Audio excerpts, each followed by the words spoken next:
with me in our studio here is Ralph Mupita, is the CEO of MTN Group. Ralph, thanks very much indeed. Much appreciated. I know you've been attending sessions, you've been meeting your counterparts from around the African continent, from the globe, you've been meeting policymakers. I wanted your initial impressions first of what you have seen in terms of the sessions that have been organized and what you have been attending to. Yeah, look, I think there were three big messages so far that I'm taking away from Davos. I think the first one is the point that you raised is really around the unevenness of global growth that we should anticipate this year. I think we're going to see developed markets probably better off than we may have thought 4 or 6 months ago. If recessions come, maybe recessions are shallower, and maybe 1 or 2 developed markets will completely avoid recession, given what we're seeing around inflation, outlooks. But I do think that for emerging markets, and particularly for Africa, I think there are challenges still ahead. And these challenges may well be with us another 24 months because the impacts of the pandemic, as well as the war in Ukraine, and rising inflation has battered African markets much more. So in our markets, there's going to be a lot more to do. And we as Africans certainly need to think about, solutions that we need to find ourselves to get out of this quagmire.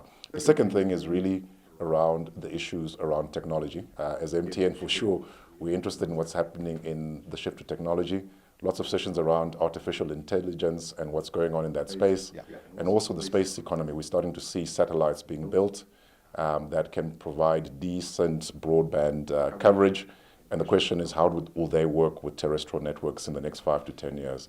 And the final point is really that point around globalization. There's been many comments that we are in a deglobalizing world. Actually, I think it's just the form of globalization that needs to change. A much more diversified form is part of the key messages coming out so far. Yeah. Talk to me about AI. I've tried to understand how it pertains to me and the person on the ground and also to the continent as a whole. I tend to think of this as things that are still being developed and very far from us here in Africa. You should download Chat GPT. It'll write your O-level essay for you if you wanted. No, look, on a more serious note, the artificial intelligence is really picking up. And artificial intelligence is not something new. Machine learning into artificial, and even our networks, we have networks that self-heal. There's a problem in a network, and there is intelligence in the network that says we need to fix this before any human intervention. So, that's just an example of it. But AI is coming into, I think, the mainstream. Certainly will be picking up, I would anticipate, the next 5 years, where, we are able to do more with machines, going forward. And that's pretty exciting. And, having things like 5G coming through the next 5 or so years, I think we're going to see, very intelligent communication systems coming out. Now, as MTN, of course, you deal with a lot of governments across the continent. I wanted to know some of the discussions that you've had here, how useful those are, you think? Yes, we had some very good discussions. Met with Minister Paula Ingambire, Minister of Communication from Rwanda, as an example. And we're talking about how do we accelerate handset in the market, bring down the price points. Handsets are still too expensive in Africa.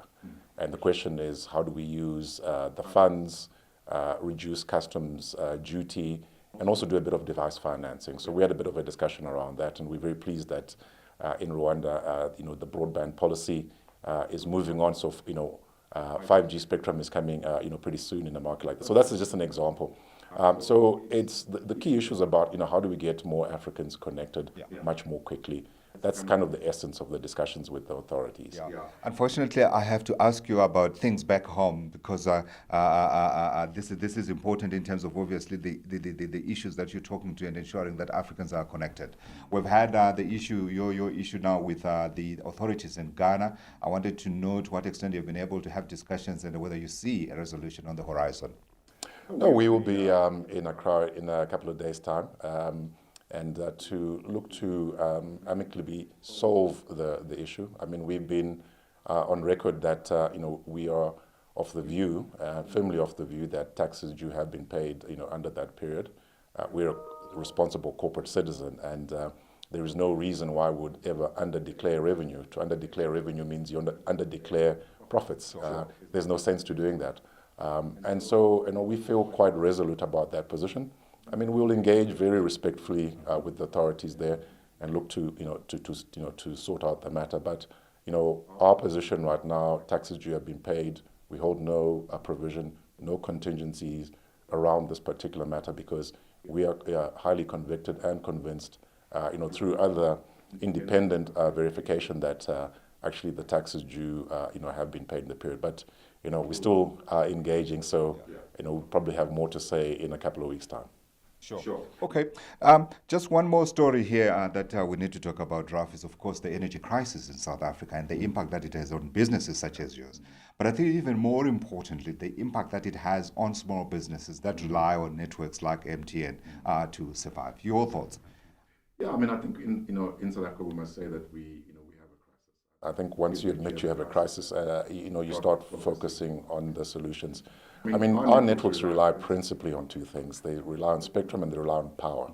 Those are, the most fundamental, components of the network. We would normally have network availability at like 99.75%. And with stage 6 and above, it's very difficult to get network availability above 90. We're busy putting out batteries. Actually, we now have to think about putting out generators, to sustain our networks. And, there are provinces where this is a very dire situation. But, we are working, as quickly as we can. We have a network resilience plan that Charles Mupita and his team, our CEO in South Africa, are implementing. And at the end of the quarter, we should be substantially completed with the kind of putting batteries. The challenge we're facing, though, is as you put those batteries in, they get stolen, which is the other challenge. But, we're working with the authorities, to as quickly as we can. We're investing in renewables as well, but that's a much more a medium to longer term solution. So right now, it is a challenge. I mean, there's no other way of putting it.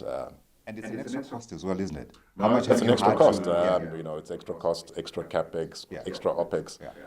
But we're managing. Okay. The other conversation we had the last time I spoke to you was about, of course, the consolidation within the telecommunications sector. We've seen since developments. Well, I'm sure you knew before I knew. Rain pulling out of what they were trying to do with Telecom. I'm asking the question. I anticipate your answer, but I've got to ask.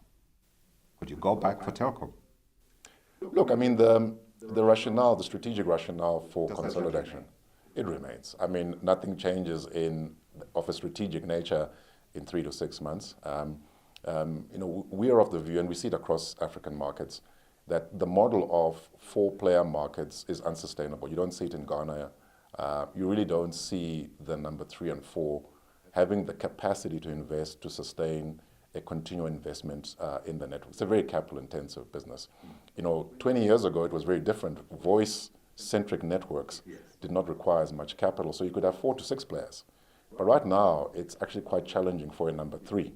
In most markets, you go to Nigeria, MTN Nigeria, Airtel Nigeria, do reasonably well.